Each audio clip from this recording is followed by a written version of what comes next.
há dentro de você algo que te deixa inquieto, algo que te instiga e mexe com você, que te leva na direção do necessitado,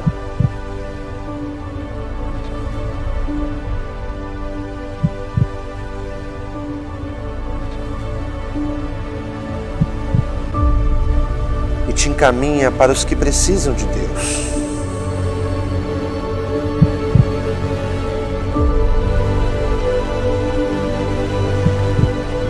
Do outro lado há um povo, criado por Deus para ser dele, perdidos, que não têm um caminho para seguir e que precisam de amor. Quando os dois se encontram, nada pode barrar e nem segurar o poder e o mover de Deus transbordando através de vocês.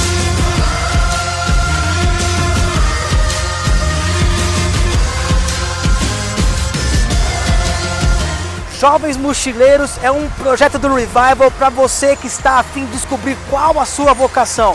E para você que já sabe para que foi criado, quem sabe ter a sua primeira experiência missionária. Você não pode deixar de participar desse projeto.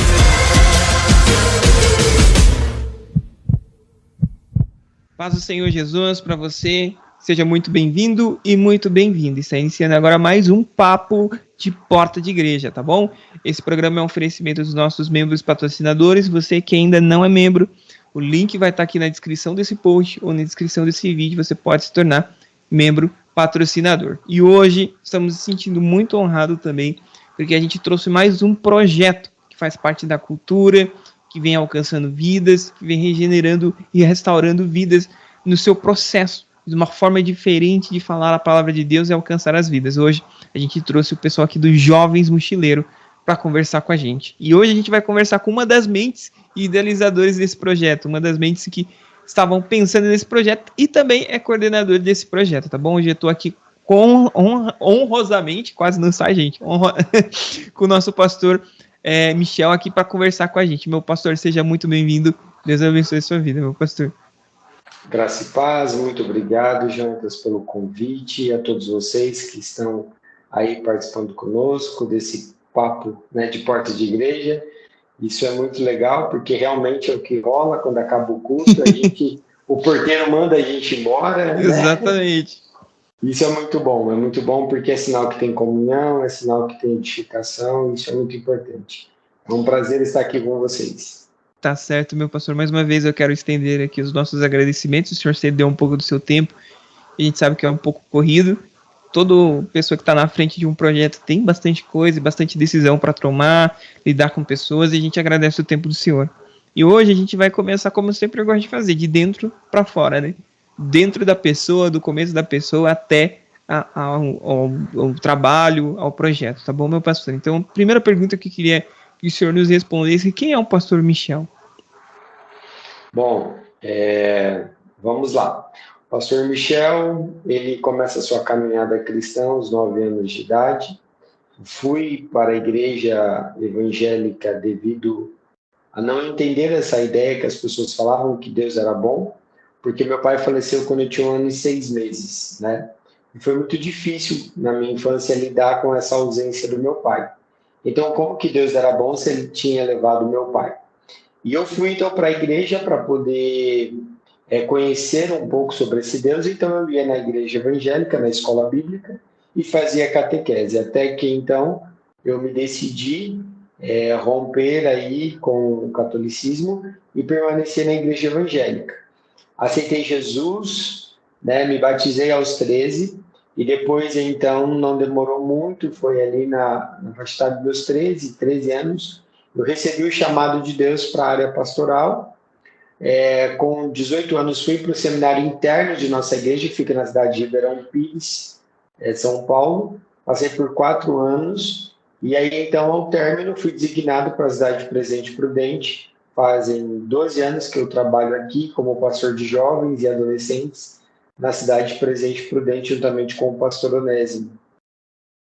É basicamente isso. Sou casado, né? Sou casado com a Tamires. A Tamires veio somar aí na minha vida, Nós dois somos integrais pelo ministério, né? Também discute toda essa parte de mídia do projeto, ela faz toda essa logística aí com o pessoal, e a Tamires também tem o chamado pastoral, né? Ela não é apenas uma esposa de pastor, mas ela tem o chamado pastoral. A gente pastoreia juntos. Entendi, meu pastor. Meu pastor, o senhor consegue contar pra gente como que foi essa primeira experiência do senhor? Porque, assim, as pessoas têm dificuldade de se identificar, né? Identificar o seu chamado, identificar o que elas têm que fazer na igreja.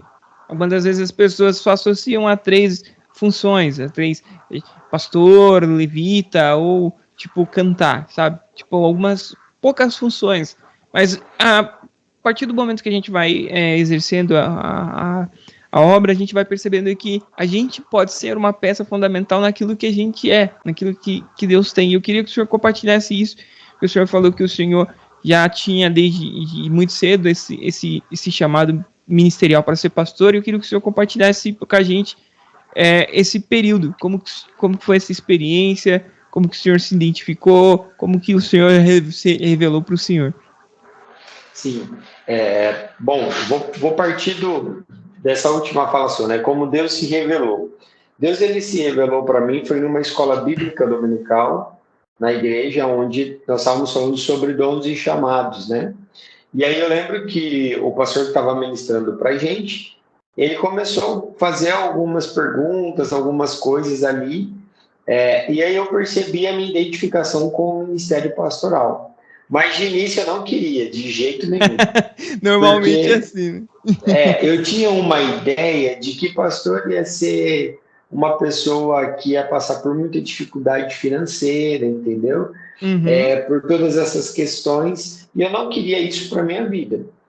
Tanto é que eu fiz vestibulares, entendeu? Passei em faculdade estadual e tudo, mas o meu coração já queimava. Por isso, até que num dia, então, o Senhor, ele me mostrou, na realidade, a dimensão do que era o ministério pastoral. E o interessante é que eu sou pastor de jovens e adolescentes. Então, eu sou pastor auxiliar, ajudo o pastor Onésimo no pastoreio da igreja como um todo, né, naquilo que ele me pede, naquilo que é necessário, mas eu sou um pastor de jovens e adolescentes, dentro de uma igreja que, na realidade, quando você se forma no seminário, os pastores vão cuidar de uma igreja, vão cuidar de um campo, né, que a gente chama aqui de campo eclesiástico, tem várias congregações, e eu não, eu cuido apenas de jovens e adolescentes. E quando eu falo apenas, as pessoas elas têm uma ideia muito equivocada, né? Elas pensam assim, ele cuida ali de um grupo de jovens e adolescentes, apenas isso, né? Não é. Nós temos um número considerável aqui no campo de presente de jovens e adolescentes, mas hoje eu trabalho como assessor de jovens e adolescentes e crianças da denominação como um todo. Então, nós somos mais de 1.000 igrejas, nós somos divididos por 12 regiões, nós temos mais de 1.000 igrejas e nós estamos em mais de 20 países. Então, eu entendo assim, já tive a oportunidade de cuidar de igreja? Já, mas todas as vezes em que é feita a proposta e a gente vai orar e Deus deixa claro que não foi para isso que Ele nos chamou. Até o presente momento, não. Pode ser que amanhã Deus fale assim, quero que vocês cuidem de uma igreja. Ok, fazemos as malinhas, entendeu? E vamos cuidar dessa igreja. Mas o que Deus ele deixa claro é isso. E a gente precisa abrir um pouco o leque, a visão, sobre essa questão dos dons e chamados. Porque muitas vezes a gente acaba vendo, dando mais ênfase em ministérios que são visíveis, né? Sim. Então, ministério de louvor, porque você chega na igreja e a galera tá cantando, né? Uhum. Você vai ver lá, pregador, então você vê a pessoa pregando e você acha que é uma coisa tão simples, né? Você pode ter o conhecimento teológico, mas se você não tiver o chamado para aquilo, é totalmente diferente, porque você precisa da unção de Deus para aquela área. Então, eu passo 20 dias, um mês, que nem a gente já passou 40 dias com jovens e adolescentes em viagens missionárias, para a gente é tudo muito tranquilo, entendeu? Uhum. Mas se fosse uma outra pessoa, não seria nada tranquilo, porque não foi para aquela área que Deus chamou, né? Não foi para aquilo que Deus chamou. Então, Deus ele deixou muito claro para mim que Ele me chamou para essa parte. e eu trabalho nessa parte, né? Apesar de já estar um pouco com idade avançada, que eles brincam aqui comigo, né? Mas a gente continua trabalhando com eles e incentivando essa galera aí para se aproximar ainda mais de Deus. Que legal, meu pastor, que legal. Isso eu acho interessante, porque as pessoas algumas vezes só conseguem olhar o que seus olhos podem enxergar, né? E como a própria Bíblia diz que o que Deus tem preparado para a gente é um pouco mais além, né? Tanto na parte do que a gente vai receber ainda pela glória, mas quanto às nossas funções aqui. Eu queria compartilhar, que o senhor compartilhasse com a gente, meu pastor, como que deu essa ideia dos jovens mochileiros, meu pastor? Como que deu essa sacada de jovens mochileiros, como esse projeto nasceu? Sim. O projeto ele começa a ter uma conversa aí lá no ano de 2011, né? Sendo mais preciso que a gente começa. Nós estávamos conversando, nós estávamos em 3 jovens e a gente estava compartilhando, né? Eram 2 ovelhas nossas aqui, né? E a gente estava conversando. Eu falei, sabe qual é a minha vontade? De colocar uma mochila nas costas e, ó, pegar em ônibus, carro, avião, navio, e a gente sair pregando o evangelho, porque você vai conhecer culturas diferentes, você vai falar do evangelho, tudo. E nós começamos a pensar sobre isso, né? E aí a gente começou a pensar, começou a esboçar algumas artes, alguma ideia, e assim, no meio do caminho, quando Deus te dá uma visão, você precisa perseverar. Porque as coisas não vão acontecer da forma como nós queremos e no tempo que nós queremos. Deus, ele precisa que nós estejamos preparados para aquilo que ele quer. Por que eu falo isso? Porque, por exemplo, Deus não vai fazer com que a minha igreja cresça se eu não tenho estrutura para cuidar de pessoas. Entendeu? Sim. Deus não vai fazer com que o meu ministério cresça se eu não tenho estrutura para cuidar dessas pessoas. Uhum. Então, quando eu penso sobre isso, foi o que aconteceu com os jovens mochileiros. Essas pessoas que estavam comigo, no meio do caminho, elas abandonaram o barco, mas eu continuei ali, com o remo, e vamos. E aí nós começamos, então, a dar o primeiro start. Né? O primeiro start, a gente fez várias viagens de curto prazo.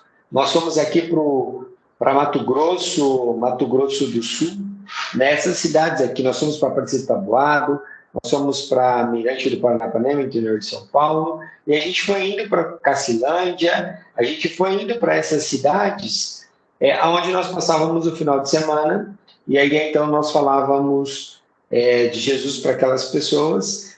E quando esse projeto ele inicia, o pastor Onésimo ele fala assim, olha, eu acho que esse projeto precisa se tornar regional, porque era o regional da época.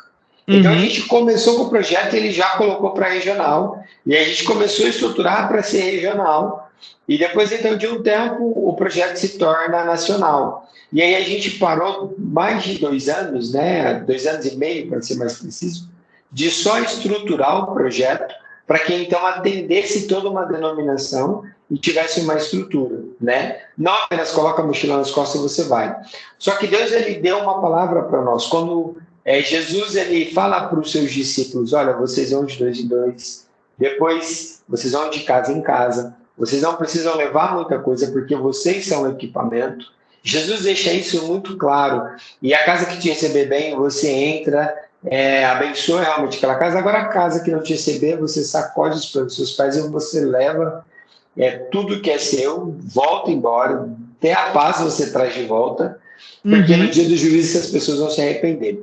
E a ideia, então, que Deus começou a trabalhar com a gente foi baseado nesse texto de como que nós iríamos fazer, e aí nós começamos. Hoje nós estamos com são 7 viagens que nós já fizemos, né? Diversos lugares que nós passamos, e nós temos um número considerável de pessoas que aceitaram a Jesus como Senhor e Salvador. Então, assim, esse projeto é o que faz pulsar a nossa vida, queima o nosso coração diariamente, a gente vive para o reino, a gente abre mão do nosso conforto da nossa casa, mas isso tudo vale a pena. Eu acho legal, meu pastor, isso que o senhor traz, porque é uma coisa simples, né? E primeiro você abraçar aquilo que o Senhor te dá, porque o Senhor nos dá projetos, só que ele não dá já pronto, a gente não chega lá, já tá tudo feito, tudo bonitinho, de fato não. Existe esse processo de luta, esse processo de preparo. Então eu queria que o senhor compartilhasse com a gente.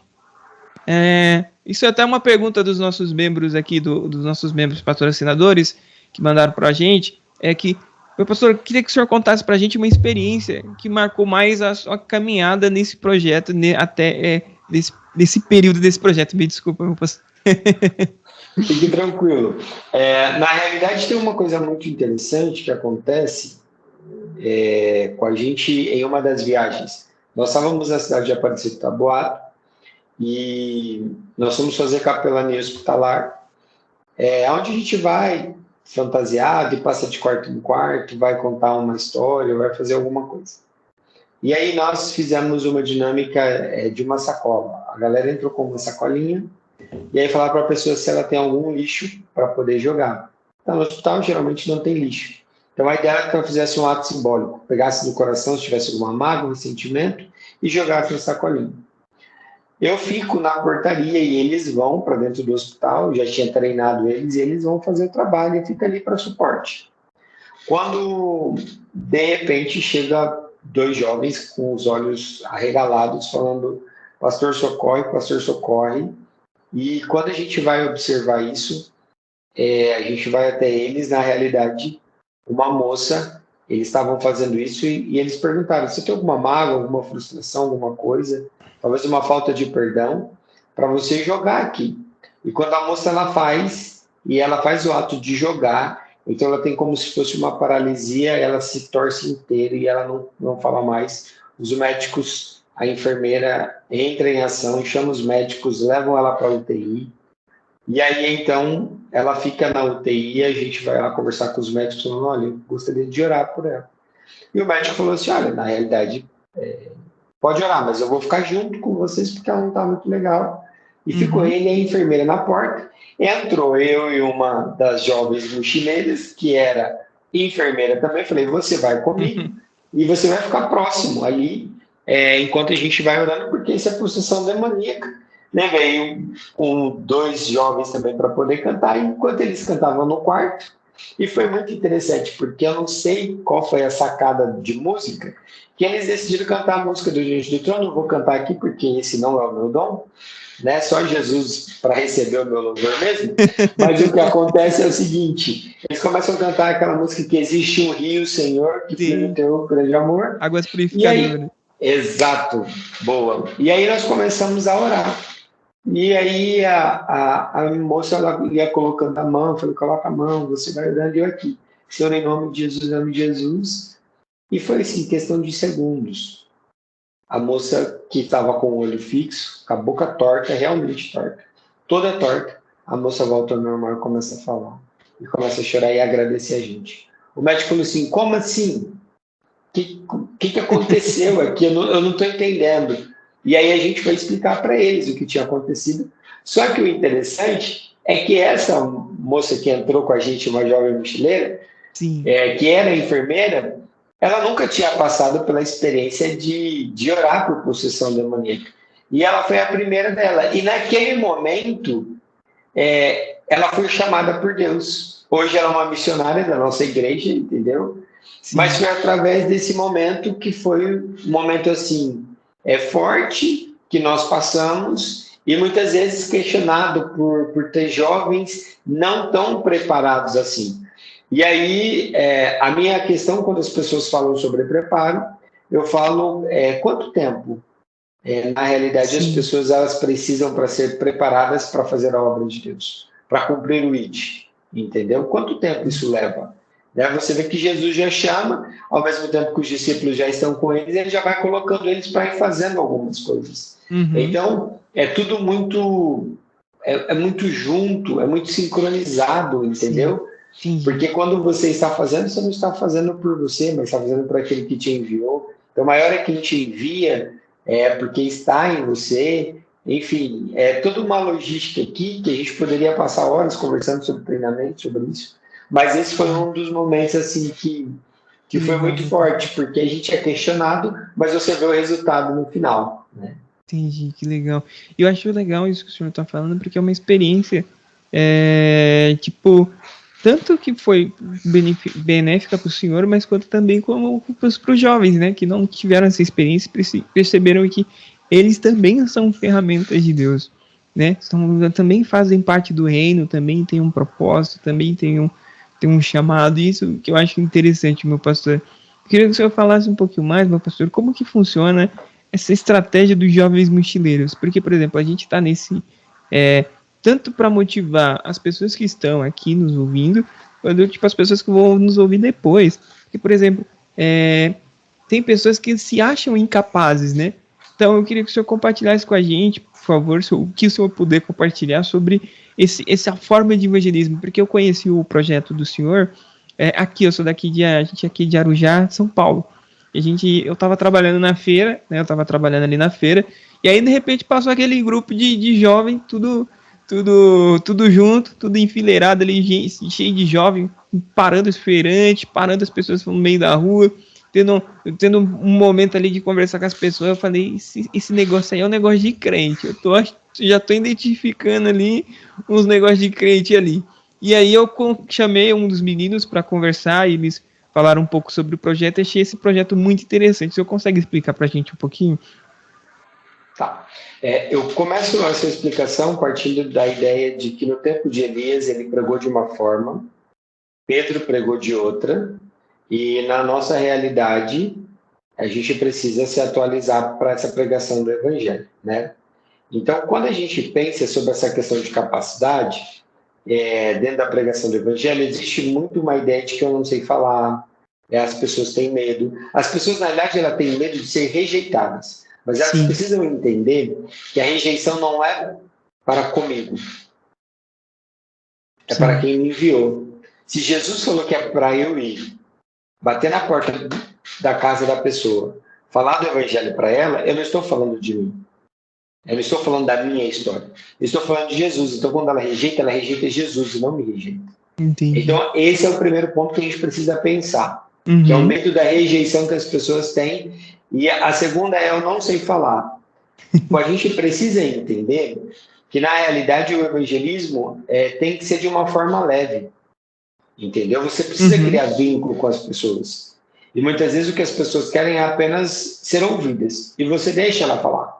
Quando elas abrem a sua caixa de Pandora, coloca tudo para fora e você ouviu, você acolheu ela, e você fala, então, mas Jesus está do seu lado para te ajudar.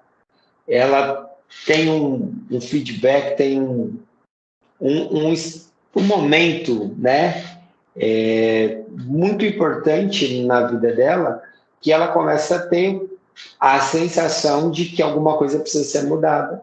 E ela vai perguntar para você sobre Jesus, e você vai continuar explicando sobre Jesus, e ela vai aceitar Jesus, e ela vai mudar a vida dela, ela vai mudar toda a história dela, né? Então a gente precisa pensar sobre isso.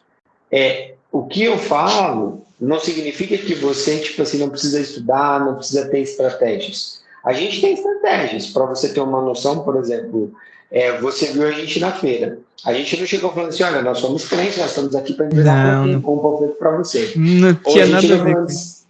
Exato. Não, mas é a minha próxima pergunta. Mas antes do senhor continuar, desculpe interromper o senhor.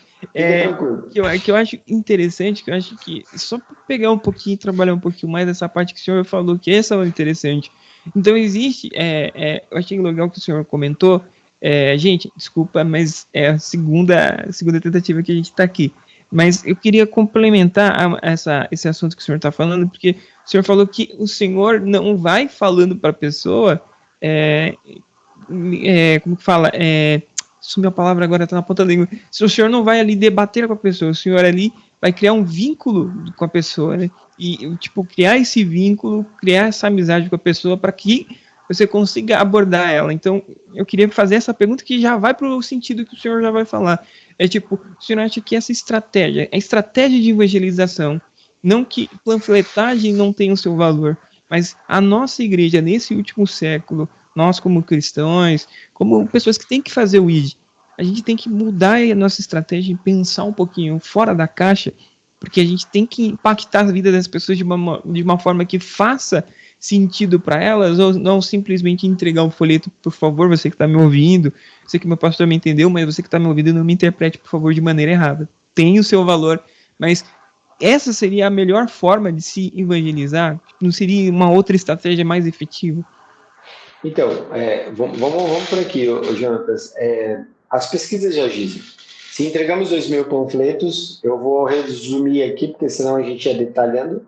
Tipo, 2, 3 pessoas vão à igreja. Entendeu? Isso é, a pesquisa diz. Entreguei 2.000 panfletos, porque uma parte nem vai ler, vai jogar fora. A outra parte vai ler só a primeira frase, eu falei, é coisa de crente, joga fora. E geralmente vai estar assim, os panfletos são muito criativos, né? Jesus morreu na cruz por você, se você pega aqueles já pronto, né? Então você não tem algo que te chama atenção. Já tem falando assim, o salário do pecado é a morte. Quando fala, é crente, jamais se joga fora, se descarta. A maioria faz isso. E depois uma parte vai ler, entendeu? E vai ficar meio assim. A outra vai, então, falar, não, eu vou ver lá essa igreja em si. Mas essa questão de vínculo é muito importante. E é importante vocês que estão nos ouvindo ir para a Bíblia. A gente tem uma maneira equivocada muitas vezes, porque isso foi passado na mídia. Que nós somos os super crentes, que nós não pecamos, e lá vem chegando os santarrões, entendeu? Aqueles que só ficam apontando a nossa vida, falando que a gente é pecador, enfim, essa história toda. Então, quando alguém vê um crente andando com a Bíblia debaixo do braço, ele já recua. E a gente vê isso nos jovens mochileiros, que a gente passa na rua fazendo uma estratégia e depois eu trago eles na mesma rua para fazer estratégia com a Bíblia na mão. O resultado é totalmente diferente da aceitação das pessoas. Mas por que eu falo que a gente precisa ir na Bíblia? A galera está lá, Jesus está escrevendo no... desculpem a forma de falar, mas é porque prega muito para jovens, então eu vou chamar de galera, tá? Sim, eu também ando com os jovens doidos aí de Jeová. Então, o que acontece? A galera está lá e trazendo uma mulher adúltera para Jesus. Jesus está escrevendo na areia. E aí, então, joga essa mulher e fala assim, ela deve ser apedrejada. Jesus, ele simplesmente fala para ela, olha, para ela não, né? Fala para a galera, fala assim, quem não tem pecado que atire a primeira pedra. Jesus não perguntou para ela o que ela fez. Jesus não perguntou se era verdade. Jesus não fez nenhuma pergunta a ela. Fez uma pergunta à galera. Sim. Cada um pegou a sua pedrinha, partiu para casa. Por quê? Todo mundo é pecador. Sim. Jesus criou um vínculo com essa mulher. Quando ele cria esse vínculo com ela, o que ele fala para ela? Cadê os que te acusavam? Não tem mais ninguém aqui, então agora você vai e não peques mais. Ou seja, Jesus foi, acolheu ela e depois então trabalhou o que precisava ser trabalhado. Então essa ideia de que o Espírito Santo é que vai convencer as pessoas do pecado é o que precisa ficar nítido para a gente. Uma outra ideia que Jesus faz é quando Jesus está lá em Samaria e ele está lá, para lá para tomar água e chega uma mulher que está no seu 5º casamento, se não me falha a memória. E Jesus começa a conversar com essa mulher. Jesus cria vínculo com essa mulher. Sim. Depois Jesus vai lá tratar onde precisava ser tratado. Então a gente precisa perceber que o vínculo é muito importante.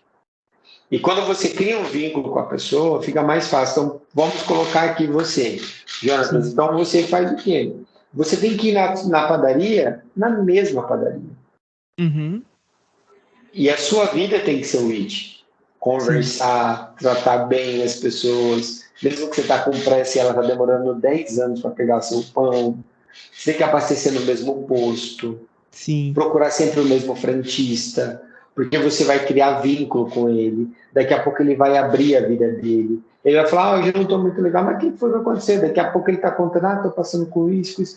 Eu acho interessante, eu abasteço no mesmo posto faz 3 anos. Mais de 3 anos.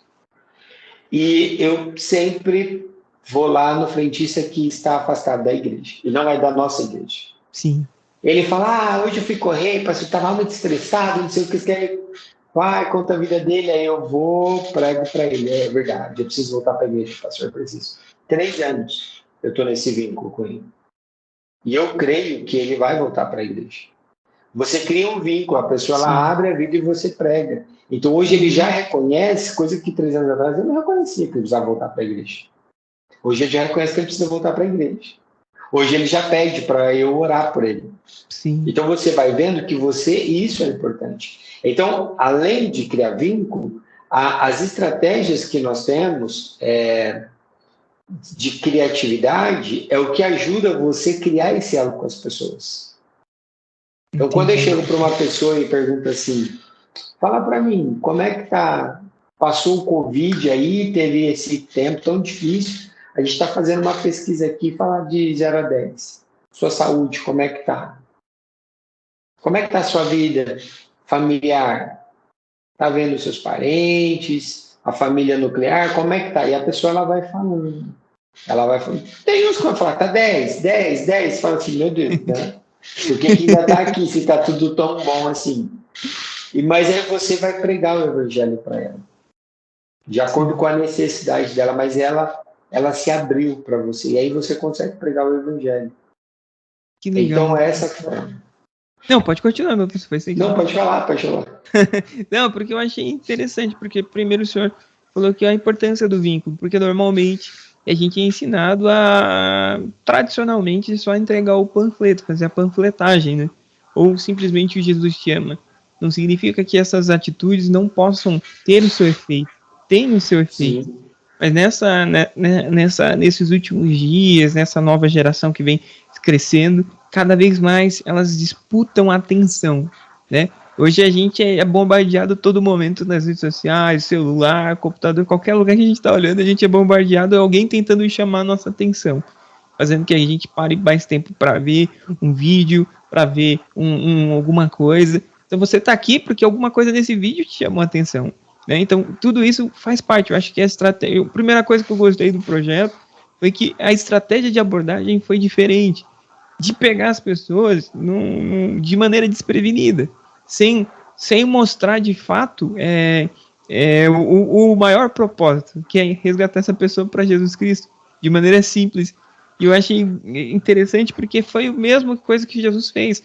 Ele falava por parábolas para as pessoas daquela época, parábolas que para nós hoje não faz muito sentido, mas tipo, naquela época fazia total sentido. Tratamento de senhor com servo, tratamento de pagamento, o tratamento com as plantas, com a seara, esse tipo de coisa. Eu acho que isso faz todo sentido. Então, quando a gente traz o cotidiano e mostra que Deus está em todas as coisas, faz toda a diferença. Eu queria que o senhor compartilhasse mais com a gente, meu pastor. Sim, isso que você fala é muito real, né? Então, assim, as pessoas elas querem ser atendidas, elas querem ser ouvidas. Nós estávamos em Santana do Livramento, no meio do comércio da cidade, e eu olhei para os meninos e eu falei assim, vamos fazer um corredor? Aí eles olharam para a minha cara e falaram assim, como assim, pastor? Eu falei, não, só faz corredor, cada um de um lado. Mas a gente vai ficar com a mão levantada, orando para o povo? Eu falei, não. Quando as pessoas passarem, já falam assim, bom dia, tudo bem? E é isso que a gente vai fazer. E aí eles ficaram olhando assim para a minha cara, eu falei assim, alegria, tem que ter alegria no rosto, no sorriso, realmente desejando um bom dia que venha da parte do Senhor para essas pessoas. Aí as pessoas passavam pelo corredor, um pouco mais à frente tinha um outro grupo que ficava ali. As pessoas falavam, gente, mas quem que é esse povo? Aí falava, posso explicar quem que nós somos? Nós somos jovens mochileiros, venham de cada canto do Brasil e tá. Mas como assim, mochileiros? Mochileiros. E aí começava a pregar para a pessoa estava aceitando Jesus. Entendeu? Então, você desejar um bom dia, você desejar um abraço, claro, com todos os cuidados que a gente precisa ter, isso é muito importante. E a gente precisa entender que o que Jesus fez, eu acho que se resume no que Paulo escreveu para a igreja de Corinto, né? O evangelho, ele é loucura para quem está sendo salvo. Você entendeu? Sim. Então, a loucura que Paulo está falando é porque as pessoas não vão entender mesmo. Entendeu? Quem nós somos, o que nós estamos fazendo, o porquê que nós estamos fazendo isso, mas nós entendemos e sabemos o porquê nós estamos fazendo. Então, muitas vezes, a gente precisa atualizar a nossa visão, e eu não estou falando aqui de releitura bíblica, de novas interpretações, a gente está falando de nada disso. A gente não está falando nada desses últimos acontecimentos no meio gospel. Sim. O que nós estamos falando é simplesmente utilizar as ferramentas atuais. Hoje nós somos a geração mais conectada, mas a mais solitária. Sim. A que vive mais em solidão. Uhum. Nós queremos ser ouvidos.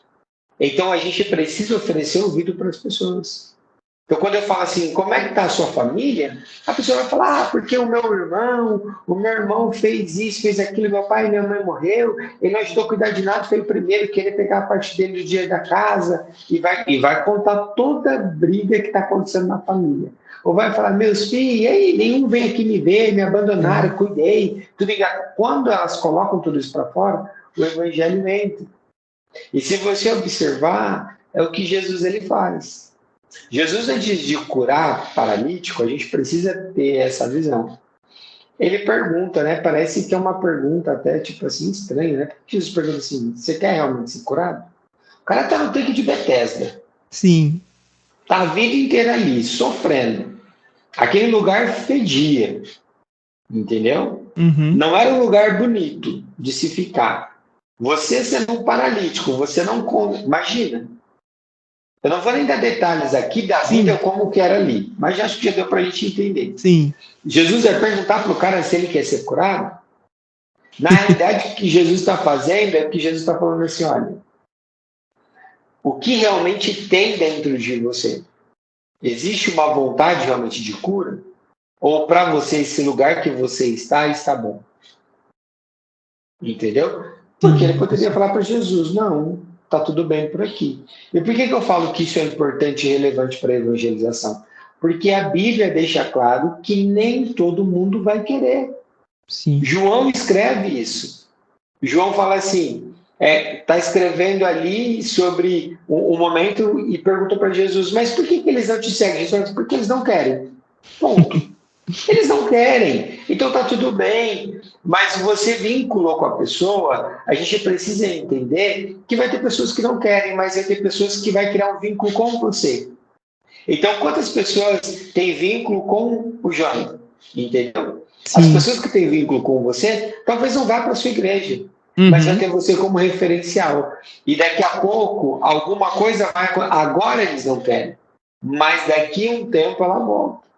Sim. Daqui a um tempo a coisa acontece. Então a gente precisa entender que a evangelização ela é como se fosse uma corrente. Sabe aquelas correntes que a gente passa no portão e passa no cadeado? Né? Uhum. Ela tem vários elos, Sim. não é isso? Sim. Então talvez eu sou o primeiro elo. Eu sou o primeiro elo falando de Jesus para aquela vida. Assim como tem pessoas que eu já falei de Jesus tipo a vida inteira. E aí vem uma outra pessoa e fala a mesma coisa. Eu estou falando assim, olha, Jesus tem um plano maravilhoso para a sua vida. De diversas formas. E a pessoa está tipo, não, deixa isso para lá. Aí vem uma pessoa e fala assim, olha, Jesus ele tem um plano maravilhoso para a sua vida. A pessoa desaba a chorar. Eu aceito Jesus, eu aceito. Você fala, peraí, passei 5 anos, 2 anos aqui, passei 1 mês falando, dedicando, fazendo estudo com essa pessoa não quis, e depois vem uma terceira pessoa e fala, porque ela é o último elo, entendeu? Sim, mas é aquilo que Paulo falou, né? Eu planto, o outro vai regando, mas quem dá o crescimento é Deus, né? Sim, exatamente. Então isso é muito interessante a gente pensar e precisa quebrar o paradigma da evangelização. Primeiro porque as pessoas pensam assim,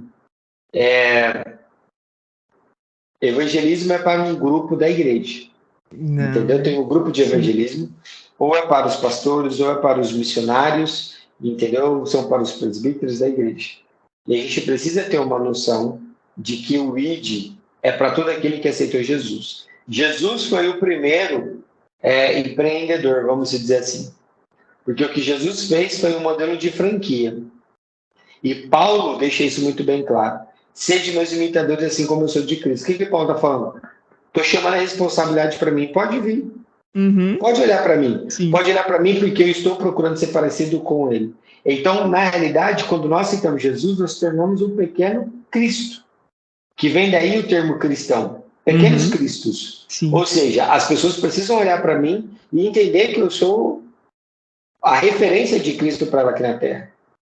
E nós tivemos um seminário aqui, domingo passado, e foi muito interessante, porque nós chegamos a uma conclusão que nós somos os olhos de Deus, porque existem pessoas que precisam ser vistas, entendeu, aqui nessa terra, que precisam ser atendidas às suas dificuldades. Nós somos a boca de Deus, porque muitas vezes elas vão ouvir Deus através daquilo que nós falamos. Nós somos os braços de Deus, porque nós vamos abraçar aqueles que precisam de um abraço.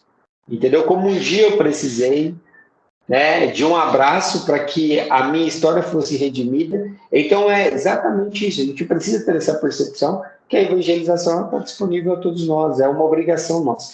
E é um pecado, sim. É um pecado. Quando nós não evangelizamos, nós estamos pecando. Entendi, meu pastor. E eu acho legal que o senhor começou falando que a gente é os olhos. Sim, a gente é usado por Deus dessa forma, porque não significa, a gente tem estudado bastante sobre a eclésia, a igreja de dentro para fora, fazer parte da sociedade. Como que a igreja vai conseguir fazer parte da sociedade? Como que a igreja vai... Se a igreja só está aqui para ficar dentro do seu clubinho fechado, não seria igreja, né? Seria outra coisa. Meu pastor, eu queria que o senhor compartilhasse com a gente como que deu início, as primeiras dificuldades desse projeto, tipo, os primeiros jovens, como que foi, quanto tempo o senhor está em, quantos jovens já tem, como que está essa dimensão desse trabalho? Tá. Bom, eu acho que o maior problema que a gente teve foi muito legal, porque a gente desafia os nossos alunos para vocês entenderem assim de uma forma bem clara. As nossas dores, a Bíblia fala que todas as coisas cooperam para o bem daqueles que amam a Deus. Sim. E eu falo muito isso para os nossos alunos, né, para a galera dos jovens mochileiros, que aquilo que mais pega você é onde Deus quer te curar, para que você, então, ajude outras pessoas que passam pela mesma coisa que você passa. Então, para exemplificar, como eu tive essa ausência paterna, né, devido à morte do meu pai, então, as pessoas que geralmente eu discipulo, que estão mais próximas de mim, têm um problema com paternidade, né, para todo esse cuidado. E é muito legal, porque quando a gente sai para evangelizar, as pessoas que eu vou conversar, eu vou me deparar exatamente com isso, entendeu? Sim. E isso é muito interessante. Então, cada um com a sua dificuldade, a gente ora por ela e a gente vai para a rua, entendeu? Entendi. Então, assim, isso é interessante. Nós estávamos desafiando os alunos numa chácara, no nosso primeiro acampamento de uma semana, foi uma semana, e nós estávamos lá e a bomba do sítio queimou. E aí agora, como é que a gente vai fazer? A gente vai ficar sem água. E eu saí, fui para a cidade para poder resolver, ver o que a gente conseguia, tal, aquele negócio todo. Eu achei muito bonitinho, porque quando eu voltei, estava lá os alunos em volta da bomba. Em nome de Jesus, você volte a funcionar. Eu declaro, liberando palavra e orando pela bomba, aquele negócio. Eu já queria chorar já, né? Vendo tudo aquilo assim acontecendo. E, claro, nós teríamos que arcar com... porque foi um erro nosso, né? Sim. A gente ligava e desligava a bomba toda hora e não podia. E aí, então, o dono da chácara pegou e falou assim, olha, fica tranquilo porque eu vou pagar para vocês, né? Não tem que pagar nada. Foi lá, veio o pessoal de uma outra cidade, trocou a bomba e foi muito legal. Então, a gente tem uma dificuldade com estrutura, né? Muitas vezes no local que a gente chega e a gente tem algumas coisas para se viver. Então, dentro da sua pergunta, dessas dificuldades, então a gente tem essa dificuldade muitas vezes estrutural, mas a gente prepara a nossa galera para ir para o choque cultural e está preparada para todas as coisas que vai enfrentar ali. Dentro disso, hoje nós formamos, né, nesse novo formato, mais de 300 jovens, são mais de 300 que foram formados. Que né? legal. E... Pode falar? Não, eu queria já te perguntar, meu pastor, se eu consegue dar um overview, só uma visão geral de como a pessoa, se tem uma porta aberta para as pessoas que são fora do Ministério do Senhor para participar desse projeto, se tem como que está estruturado esse projeto para a gente compartilhar, e porque os links também, se você tiver interesse, vai estar também tudo aqui na descrição, tá bom? Você que está assistindo a gente, mas eu queria que o senhor desse para a gente assim, um overview. Não sei se você conseguiu entender, se é a linguagem de trabalho, me perdoa, mas uma visão geral, assim, meio por cima de como está o projeto estruturado para as pessoas que querem entrar de fora, os jovens que estão interessados em participar, como que funciona, meu pastor? Tá.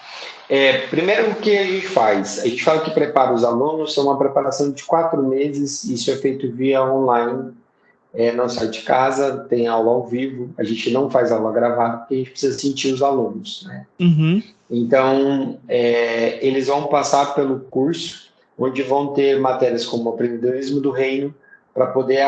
Todos nós pagamos as nossas passagens, nossa alimentação. Então, vai aprender como fazer, como arrecadar dinheiro, milhas, essas coisas todas a gente vai ensinar nisso. Então, a gente tem uma matéria que é sobre vocação e chamado também, onde nós vamos falar sobre a importância dele saber o chamado, a sua vocação. Que legal.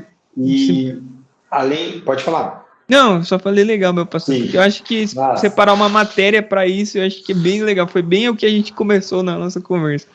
Isso. Porque a gente vai falando também sobre os dons, da importância de você entender os dons espirituais, todas essas coisas. Depois tem uma matéria de devocional, porque é importante que todos eles façam o seu devocional. Porque lá na viagem, o nosso devocional individual é a palavra que Deus nos dá como ferramenta para a evangelização.